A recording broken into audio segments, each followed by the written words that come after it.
Hello and welcome, comrades.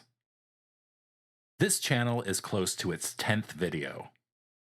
There's still a lot about the output so far that I'm not satisfied with, namely my voiceover performance, but it seems like it's getting to the point where the identity of this channel is beginning to take shape.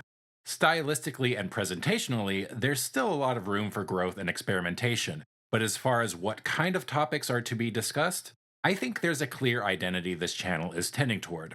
It should be abundantly clear that the content presented here is explicitly politically left wing, but more specifically, explicitly socialist, but not overly concerned with reviewing the political and economic theory behind socialism. Sure, terms like proletariat and bourgeoisie and the labor theory of value are tossed around, but I'm not likely to get deep in the weeds discussing Marx and Lenin or, God forbid, the simple reason why stream of class consciousness is not going to be the go to destination for socialist theory content is, quite frankly, I'm not the person to be making that kind of content. But more relevant to the channel's identity, the main goal is raising class consciousness. And reviewing Das Kapital and Critique of the Gotha program just ain't the way to get that done. I think it's far more important to be relatable. You can relate to almost any worker about the need for socialism because the problems of capitalism are apparent to anyone who has had a bad work experience. And while there are prevalent biases that will cause people to shut off when you start talking about socialism, being relatable and sharing an experience that is illustrative of a critique of capitalism will make broaching the subject of socialism that much easier. Coworkers are a good audience for spreading class consciousness because they primarily are going through similar situations to you, so what you have to say will be more relatable. However, one thing to keep in mind is that it's important, I think, to talk to coworkers about class without coming across as complaining. Americans tend to not like complaining. You come across as complaining and you're less likely to get, damn right, comrade, and more likely to get, just work and stop whining, work harder and improve your situation.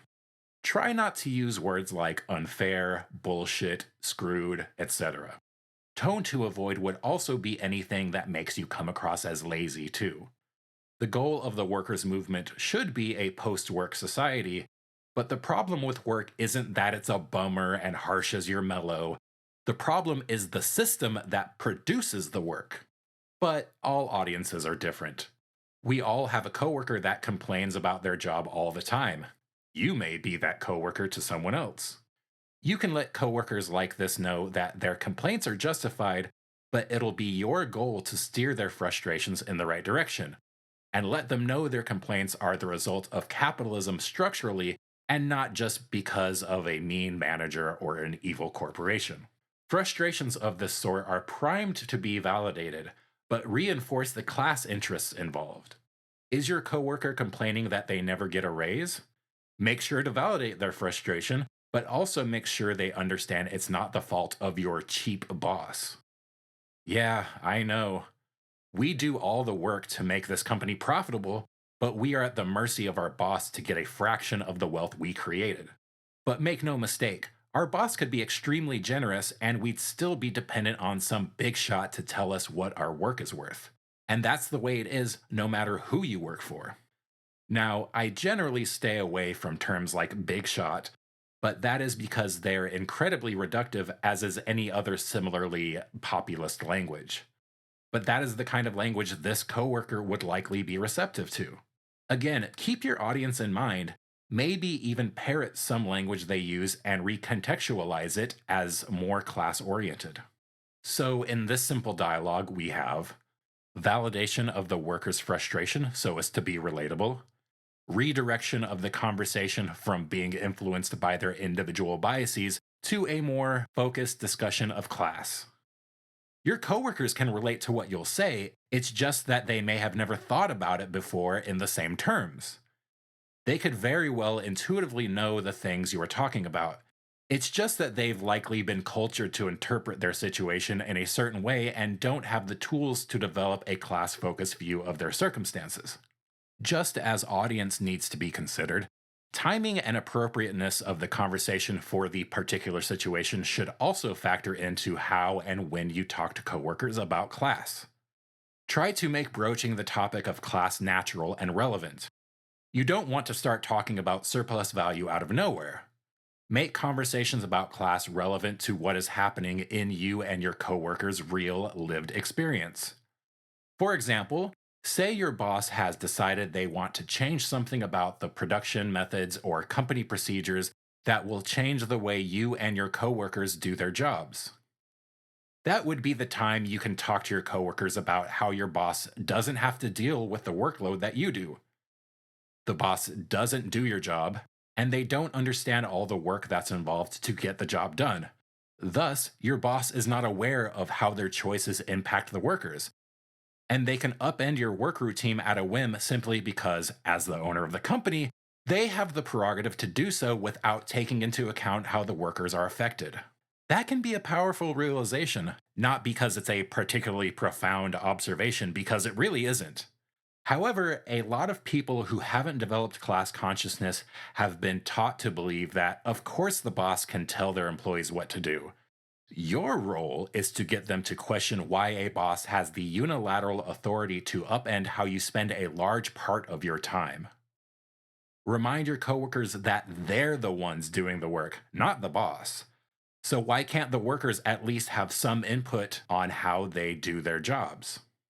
Once they are open to that notion as something that should be considered, you're that much closer to jumping from workers should have some say in the direction of their workplace to workers should have democratic control of their workplace. Now, that is a big jump, but every class focused conversation makes that gap ever shorter. Now, let's end with some topics that would make for fertile conversations with your coworkers about class. How much of your time your boss controls. Most anyone can relate to something like this.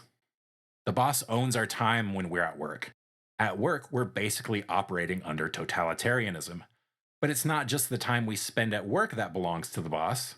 The time it takes to get ready for work doesn't belong to you. The commute to work isn't your time.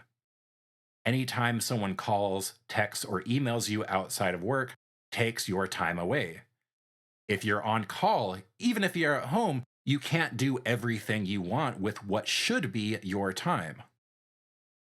The time it takes you to unwind from work is time the boss has intruded upon.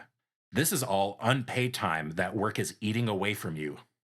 And if your job has regular or random drug tests and your coworker is so inclined to care about such things, you can say, even the time we spend on our days off with friends and family don't belong to us because we have to modify our personal behavior for the sake of work, even though what we do on our own time has nothing to do with work.